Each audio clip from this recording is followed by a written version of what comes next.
Halo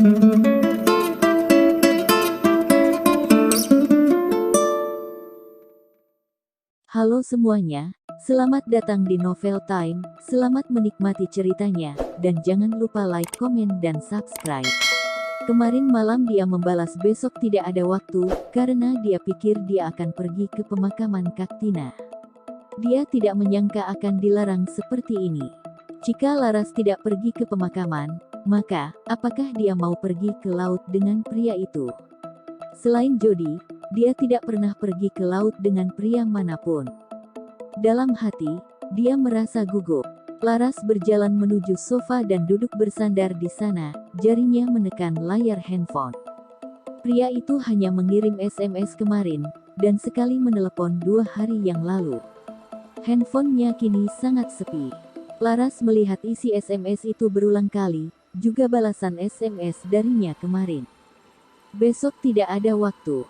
Jadi, pria itu tidak tahu kalau dia tidak ada kegiatan hari ini, lagi pula saat itu Laras masih belum tahu kalau dia tidak dibolehkan pergi. Pria itu juga tidak mungkin menunggunya di kapal Jody. Ketika Laras sedang berpikir, handphonenya berbunyi, dering SMS masuk.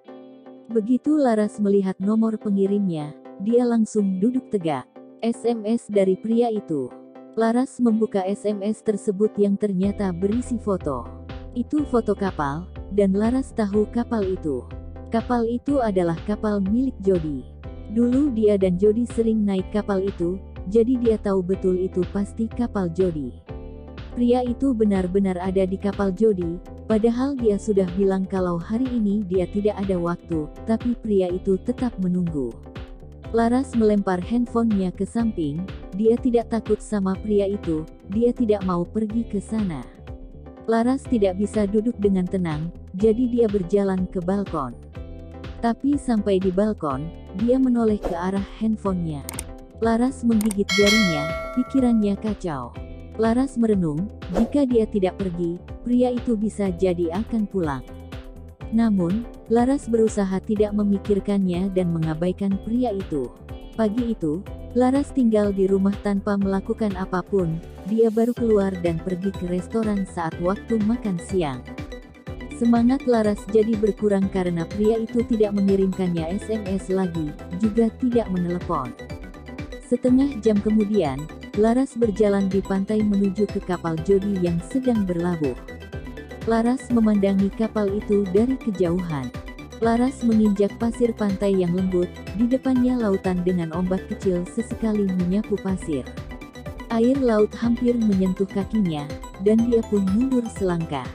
Laras berhenti di depan sebuah jembatan bambu, lalu dia mengangkat kakinya dan berjalan menyeberangi jembatan itu menuju kapal Jody. Laras mendongak, dia tercengang begitu melihat pria itu sedang berdiri di dek. Kenapa orang ini masih di sini?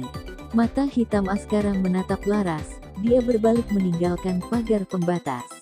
Setelah terdiam selama beberapa detik, Laras tersadar dan berbalik, berniat pergi. Namun, baru berjalan 2 langkah, pergelangan tangannya dicengkeram dan dia diseret, sosok hitam itu menutupi dirinya. Tubuh Laras kaku, apa yang kamu lakukan? Aku hanya datang untuk melihat-lihat, jika dia tahu pria ini ada di sini, dia tidak akan datang. Aku menunggumu sepanjang hari. Laras tertegun, pria ini, menunggunya sepanjang hari. Dia kira pria ini hanya datang di pagi hari dan akan pergi tanpa menunggunya, lalu kembali lagi setelah makan siang. Bukankah begitu? Ayo naik. Tunggu sebentar. Aku tidak bilang setuju. Namun, perlawanan Laras sia-sia, mau pergi padahal sudah datang ke sini. Askara tidak mungkin memberinya kesempatan itu. Setelah naik ke kapal, kapal itu mulai bergerak, menjauhi jembatan bambu dan berlayar menuju laut. Laras sudah biasa menaiki kapal Jody, namun ini pertama kalinya dia merasa tidak nyaman.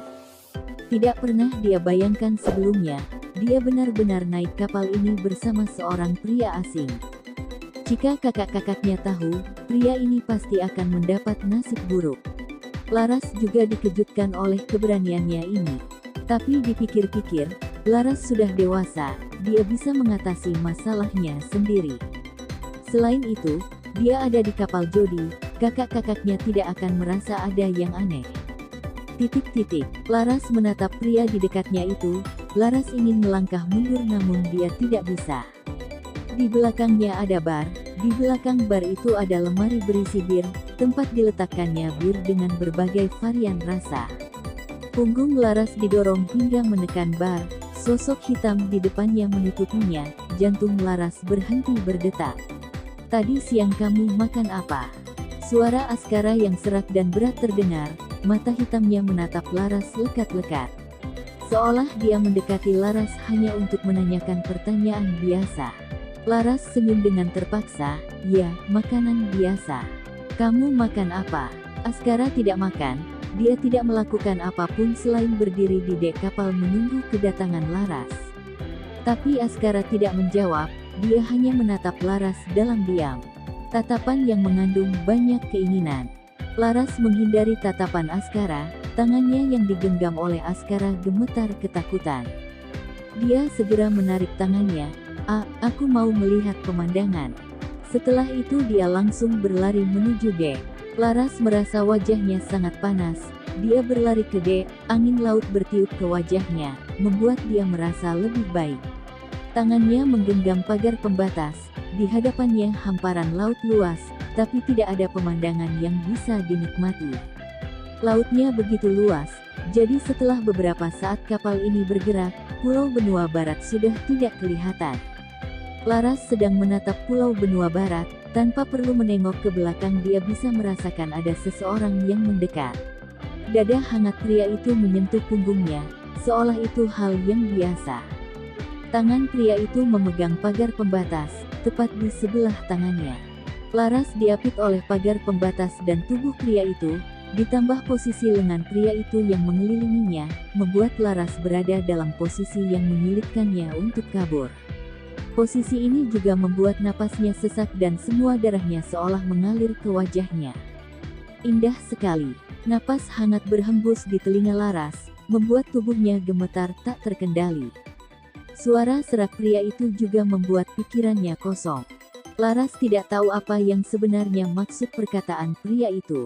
"Aku senang sekali kamu datang," bisik Askara di telinga Laras dengan suaranya yang serak dan seksi. "Kamu yang menarikku naik ke kapal." Laras tidak mau mengakui kalau dia ingin ke sini. Dia awalnya datang untuk melihat-lihat pantai, sama sekali tidak bilang ingin naik kapal. Dia juga tidak tahu kalau pria ini menunggunya seharian. "Kamu ada di kapal perompak sekarang, kamu tidak bisa turun," kata Askara bercanda. Laras menggigit bibirnya, wajahnya memerah. "Apa besok kamu akan pulang? Kamu mau aku tinggal lebih lama?" tanya Askara. Laras tidak menyangka dia akan mengajukan pertanyaan seperti itu. Dia mendadak merasa tidak nyaman. "Kamu bukan orang sini, wajar saja jika kamu pulang," sahut Laras. Laras ingin melepaskan diri, karena dia merasa sudah terlalu terpengaruh oleh pria ini. Dia ingin kabur. Tapi lengan pria itu menghalangi jalannya. Laras akhirnya mengulurkan tangannya dan menunjuk ke arah kursi yang tidak jauh dari pagar. "Aku mau duduk di sana. Ada meja dan kursi yang dipasang di sana, jadi orang bisa makan dan minum sambil menikmati pemandangan." Mata hitamnya menatap Laras dalam-dalam, sebelum akhirnya menarik lengannya. Laras berjalan dengan kepala menunduk. Dia duduk di kursi tersebut, lalu mengambil jus yang ada di meja. Dia merasa ingin memasukkan wajahnya ke dalam gelas jus tersebut. Askara menatap wajah Laras yang seolah ingin kabur itu, benar-benar menggemaskan. Hatinya melembut, matanya menatap ekspresi Laras yang familiar itu.